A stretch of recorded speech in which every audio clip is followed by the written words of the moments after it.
that's when good things happen. You have a clear picture in your head of something is going to happen, and a clear belief in that it will happen no matter what.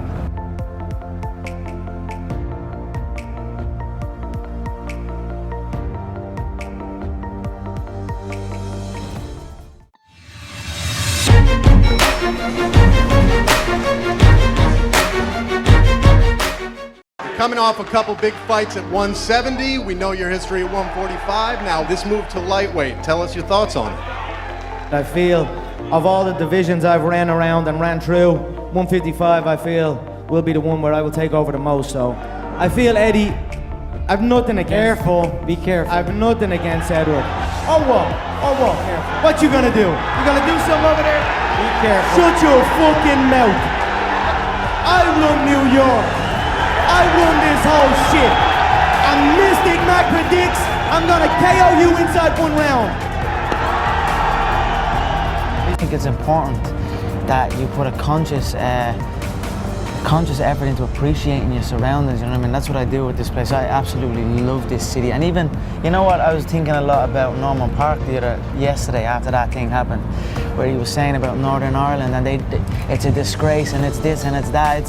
It's a negative thing towards your home nation or whatever, you know, but that's not the right way to be. You need to have you need to appreciate your surroundings and be grateful for it, and that's when good things happen. You have a clear picture in your head of something is going to happen, and a clear belief in that it will happen no matter what.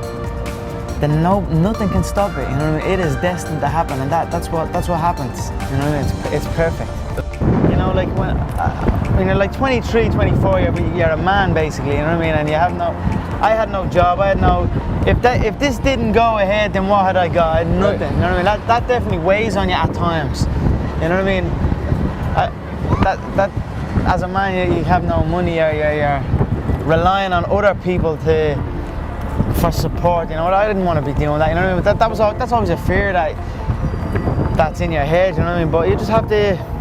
I suppose you just have to outwork that. You have to outwork that fear, outwork that doubt. And that's what I done, you know. Anytime I was feeling like, anytime something was going wrong in my life, or anytime I felt down, I'd hit the gym, and that was that. And the gym would make me feel better, you know what I mean? So I kept hitting the gym, I kept going to the gym every day, and then it got me there, you know what I mean? Eventually it just happened. I was just a fan. Well, yeah, my teammate Tom Egan was also just a fan. I realised like that this is attainable. And the dream is this. When I sat here in this crowd, UFC 93, and saw all these guys, you know, I realized it's there. It's there for the taking if I put the time in. And that's when I probably upped that focus a little bit and upped that intensity and then made it happen. Who was that Conor McGregor? Who was that kid back in 2009? The same kid, a cocky kid that thought he could do anything. The same guy. But when I was a kid, I always visualize stadiums and like even when I was playing football, I'd kick the ball against the wall and I'd pretend that I scored a goal and I'd run off and I'd be raising my hand and visualizing an arena full of fans. And that was something I'd done as a kid out on my own. I like just running around kicking the ball. So I always had these visions of something, but I just didn't know what it was. And then I suppose when I came to these events, and I started training MMA and then came to an event, I was like, okay, this is it. This is what I'm gonna do. And then, now I'm doing it. I was working in the plumbing business at the time, yeah, but I'm trying to think. It would have been around that time that John, I'd left the plumbing business. I left the plumbing business. How bad was that? The plumbing? Yeah. Horrendous. Were you actually in the trenches? I mean, it was an industrial. Ooh. So it'd be like building this. It'd be like the plumbing that would be needed in a place like this, 6 o'clock in the morning, and the motorway. And I used to have to walk for about an hour to get to the motorway, and then I'd stand on the edge of the motorway and wait for a bloke to drive by. So he'd give me a lift, and then the motorway was like getting renovation at the time, so it'd take me 2.5 hours to get to the place. It was out in the country. Then I'd be there for 10 hours walking, and I was a first year, so I was the worst of the worst. You know what I mean? I was only beginning. Then 2 hours to get back in the traffic again, which was a horrible, horrible time. And I was like, you know what? I don't want to do this. And then I just left, and then I just stopped going, didn't get out of bed. Then my dad would come in and try and bait me out of bed, and we'd have fights, and literally for a good while I never spoke. I didn't really speak to my dad. We just kind of stayed away from each other. Anytime I come across my dad, anytime we did speak was to fight. Because I was doing absolutely nothing. I was out getting into trouble. Yeah, it basically felt like I was doing fuck all. I was a waster. You know, I was a waster. Got that called that a lot. You know what I mean?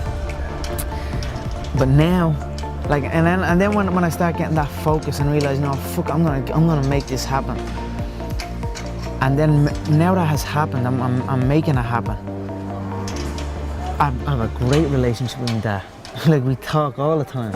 And I even see energy in him, and I see energy in me, man. Like, it's depressing times for a lot of people around. There's a lot of bad stuff going on in the country. A lot of people are struggling. Everybody's struggling. But now, since them seeing me chase this dream, it's giving them an energy, and I see a new lease of life in them. And that alone spurs me on even more. So it's all just a perfect storm that's happening for me. And that is why I have this tunnel vision, and that is why I'm willing to kill every single man in my path to get that belt, you know what I mean, to secure the future, my family's future, you know what I mean, that's what I'm doing for.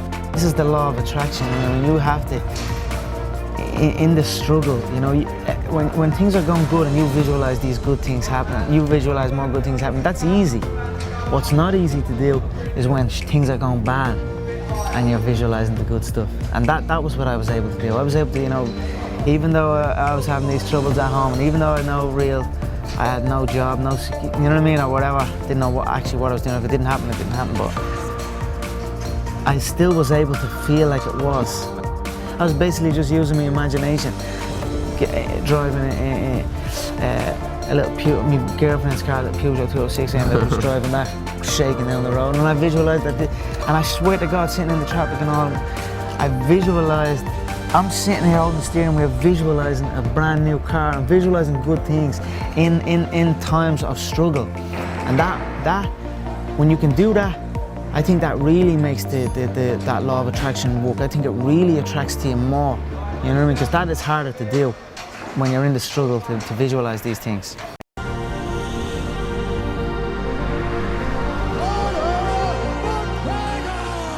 From nothing to something to everything. If you can see it here and you have the courage enough to speak it, it will happen.